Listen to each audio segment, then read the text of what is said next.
নমস্কার, চলো যাই বেড়াতে ইউটিউব চ্যানেলের পক্ষ থেকে আমি সঞ্জীব আরো একটা নতুন ভিডিওর জন্য বেরিয়ে পড়লাম। আজ যাবো হাওড়া স্টেশন, সঙ্গে থাকুন। বাড়ি থেকে বেরিয়ে হাঁটতে হাঁটতে হাতিবাগান মুখের দিকে যাচ্ছি, সেখান থেকে বাস ধরে যাব হাওড়া স্টেশন। সারাদিন আজকে বৃষ্টি ছিল, এখন একটু বৃষ্টিটা কমেছে। অবশ্যই ছাতা ক্যারি করছি এবং তার সঙ্গে রেইনকোট। এখন বাজে 8:20। আমার ট্রেন 9:30। দেরি আছে এখনো, ঘন্টা 1 ঘন্টা 10 মিনিট দেরি আছে। চলুন হাতিবাগান মুখে যাই, ওখান থেকে কি বাস পাই দেখি। 215 219 দুটো বাসই এখান থেকে অ্যাভেলেবেল, যে কোনো একটা পেলে উঠে পড়বো। বেশিক্ষণ লাগবে না, 8 ঘন্টার মধ্যে পৌঁছে যাবো হাওড়া থেকে। এটা আসছে 211, না এটা যাবে না। এটা মিনি বাস আসছে, উঠে পড়ি, মিনি বাসে উঠে পড়ি।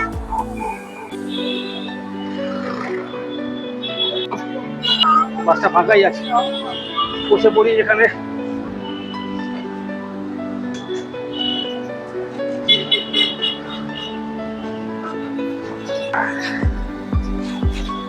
জায়গাও পেয়ে গেছি, চলুন হাওড়া গিয়ে কথা হবে আপনাদের সঙ্গে। ওকে, পৌঁছে গেলাম হাওড়া স্টেশন, কিন্তু অনেকটা লেট করে ফেললো বাসটা। খুব তাড়াতাড়ি এগোতে হবে আমাকে। 9:30 ট্রেন, এখন বাজে 9:10। ফুট করে গিয়ে দেখি কিছু খাবার পাই কিনা, চট করে কিনতে হবে।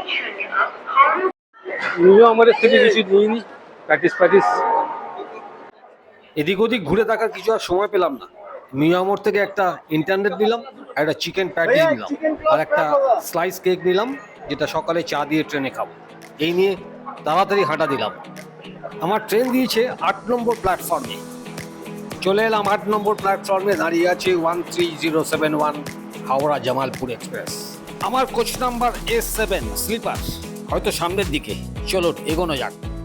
আজকে যেখানে যাচ্ছি সাহেবগঞ্জ, ঝাড়খণ্ডের এটি একটি পৌর শহর, যার উত্তর দিকে আছে গঙ্গা, দক্ষিণে রাজমহল পাহাড়, আর পশ্চিম দিকে বিহারের বিক্রমশিলা মানে ভাগলপুর জেলা।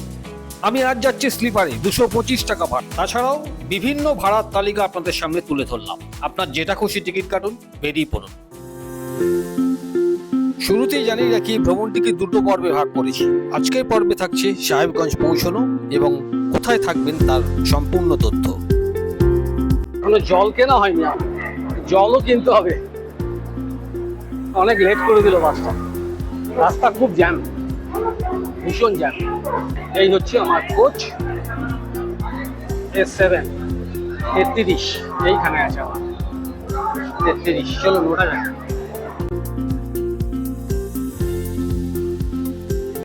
ঝাড়খণ্ডে এই সাহেবগঞ্জ ঐতিহাসিক দিক থেকে কিন্তু একটি দ্রষ্টব্য স্থান। সালটা 1592।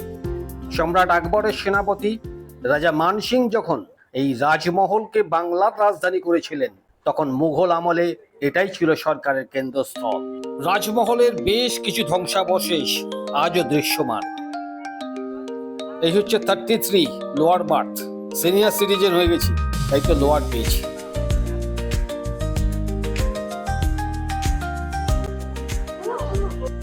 একটা জলের বোতল নিলাম, একটা থামস আপ নিলাম, এনার্জি ড্রিঙ্কস, থামস আপ। এই নিয়ে ট্রেনে উঠবো। টাইম হয়ে গেছে 9:25, আর 5 মিনিট বাকি। রাত ঠিক 9:30 হাওড়ার 8 নম্বর প্ল্যাটফর্ম থেকে 13071 হাওড়া জামালপুর এক্সপ্রেস ছেড়ে দিল। আমার গন্তব্য আছে 340 কিলোমিটার, ঝাড়খণ্ডের সাহেবগঞ্জ স্টেশন।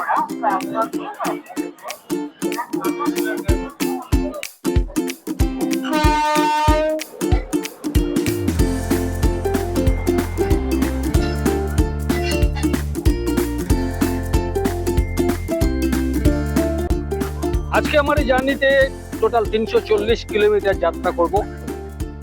মাঝখানে 8টা-9টা হল স্টেশন আছে।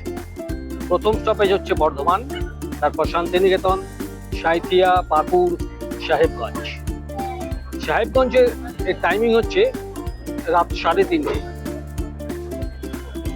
রাতে কতটা ভিডিও করতে পারবো জানি না, সম্ভবত বর্ধমানই লাস্ট করতে পারবো, তারপরে একটু শুতেই হবে। কারণ রাত 3:30 নামতে হবে আমাদের সাহেবগঞ্জে। সেই হিসেবে বেশি রাত করবো না, বর্ধমান পর্যন্ত জেগে থাকবো, তারপর একটু খেয়ে দিয়ে শুয়ে পড়বো। খানিকটা হালকা শুতেই হবে একটুখানি। সাহেবগঞ্জ যাওয়ার জন্য দুটো ট্রেনের সন্ধান আরো দিলাম। যারা ওয়ান নাইট স্টে করতে চান তারা ইন্টারসিটি যেতে পারেন, 8:30টায় পৌঁছবে। সেই রাতটা হোটেলে থেকে পরের দিন সারাদিন ঘুরে আবার সন্ধেবেলা ট্রেন ধরে ফিরে আসবে। সাহেবগঞ্জের স্টেশনের কাছে কোথায় থাকবেন সেই ইনফরমেশন আপনাদের শেয়ার করব, ভিডিওটি শেষ পর্যন্ত দেখবেন। 95 কিলোমিটার যাত্রা সম্পন্ন করে এখন বর্ধমান স্টেশন। 20 থেকে 22 মিনিটের মতো লেট যাচ্ছে।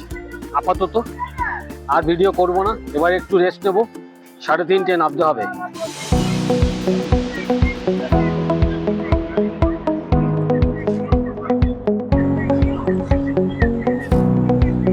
5 মিনিট পর ছেড়ে দিল বর্ধমান স্টেশন থেকে।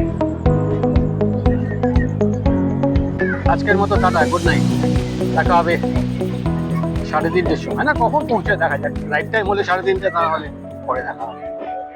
গুড মর্নিং, না গুড মর্নিং বলাটা ঠিক হবে না, এখনো ভোরের আলো ফোটেনি। তবে বলতে পারি তো ওয়েলকাম ঝাড়খণ্ড। এখন ঘড়িতে সময় 3:20।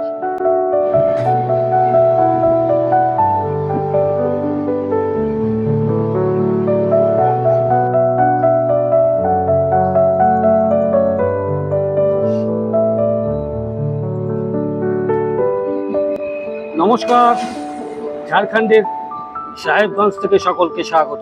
রাইট টাইমে ঢুকলো 13071 জামালপুর এক্সপ্রেস। ঘড়িতে এখন ঠিক 3:31। 13071 জামালপুর এক্সপ্রেস সাহেবগঞ্জ স্টেশনে পৌঁছলো ঝাড়খণ্ডে, 2 নম্বর প্ল্যাটফর্ম। এখন ওভারব্রিজ সামনেই, ওভারব্রিজ দিয়ে চলে যাব 1 নম্বর প্ল্যাটফর্মের দিকে। সেখানে ওয়েটিং রুম আছে, খানিকক্ষণ ওয়েটিং রুমে সময় কাটিয়ে ভোরের আলো ফুটলে বেরোবো স্টেশনের বাইরে। যদিও একটু ঘুরতেও পারি এখন স্টেশনে। এই হচ্ছে ওভারব্রিজ।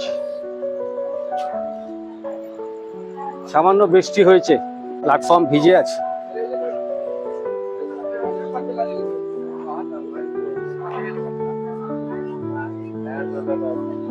এই ওভারব্রিজ দিয়ে উঠে বাঁ দিকে 1 নম্বর প্ল্যাটফর্মের দিকে।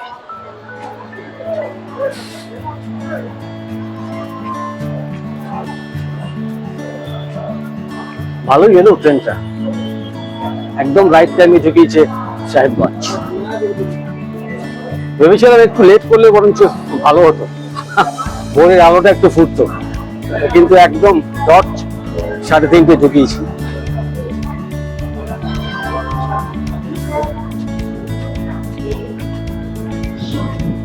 এই যে লিফট, বয়স্করাই লিফটে আসতে পারেন, লিফটের ব্যবস্থা আছে। ছেড়ে দিল ট্রেন জামালপুর এক্সপ্রেস।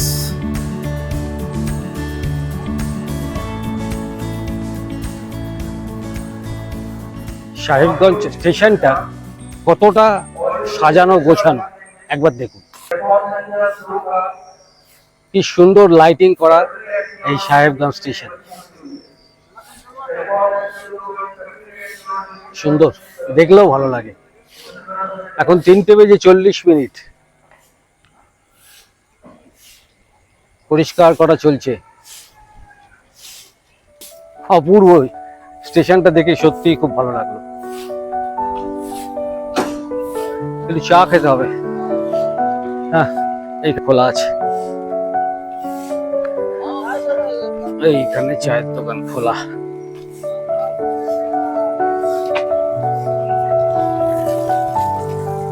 चलो तो चाय खाई।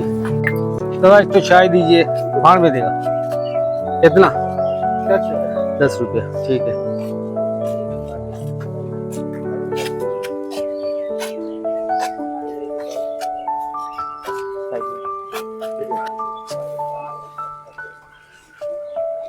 गरम गरम चा ভালোই লাগছে, হালকা ঠান্ডা। বৃষ্টি হয়েছে একটু আগে, তার জন্য একটু ঠান্ডা ভাবও আছে। চা খাওয়া হয়ে গেল, এখন একটু ওয়েটিং রুমে রেস্ট নিই।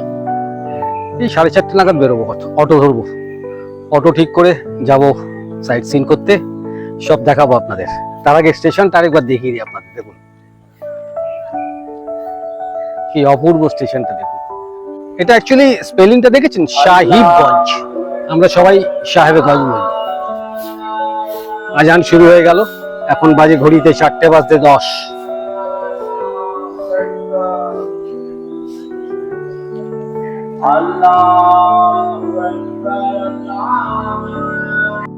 চা খেয়ে চলে এলাম আবার প্ল্যাটফর্মে।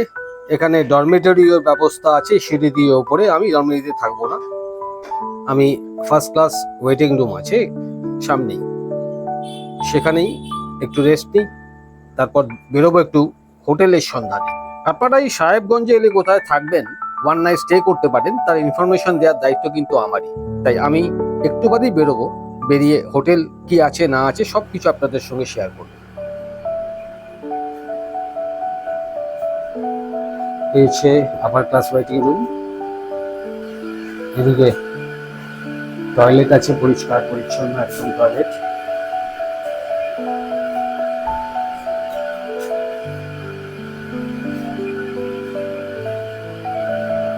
বেসিন আছে।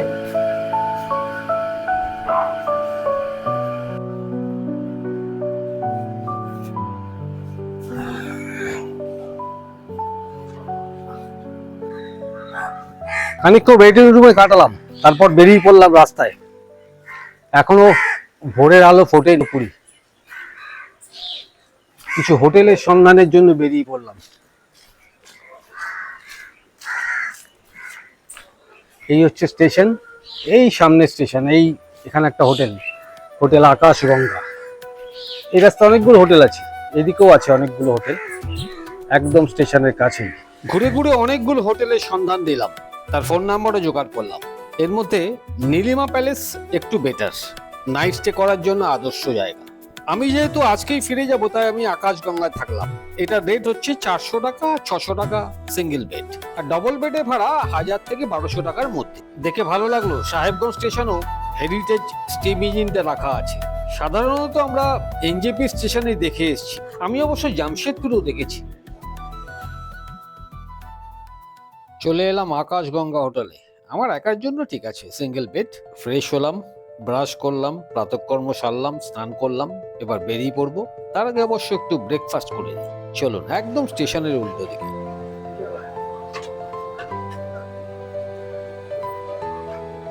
নাস্তাটা করে নিয়েছি, গরম গরম পুরি, সবজি, চানা ডাল, আলু চানা আর গরম পুরি। রাস্তায় বেরিয়ে একটা অটোকে ঠিক করলাম। সারাদিন ঘুরবো, নেবে 1200 টাকা, মোটামুটি 7 থেকে 8 ঘন্টার জার্নি। সাইট সিনের ভিডিও কিন্তু পরবর্তী পর্বে আসবে, অবশ্যই দেখবেন কিন্তু। আর একটু লাইক শেয়ার করুন, আর অবশ্যই সাবস্ক্রাইব করবেন। সাবস্ক্রাইব না করলে আমি ভিডিও কি করে বানাবো বলুন তো। প্লিজ একটু সাবস্ক্রাইব করুন। হাতে গরম পুরি সবজি, আমাকে বলছিল অমৃতি দেবো, আমি মিষ্টি খাবো না, আমাকে পুরি সবজি দাও খালি। ব্রেকফাস্ট কমপ্লিট, অটো দাঁড়িয়ে আছে। আমি ভিডিও শুরুতেই কিন্তু বলেছি এই পর্বে থাকবে আমার সাহেবগঞ্জ আসা এবং হোটেলের কিছু ইনফরমেশন। পরবর্তী পর্বে থাকবে টোটাল সাইট সিন, কিভাবে দেখবেন, কার সঙ্গে দেখবেন, তার নাম্বার কি, সব কিছু শেয়ার করব। শেষ করলাম আজকের পর্ব, আসছি আগামী পর্বে, সঙ্গে থাকবেন। টাটা।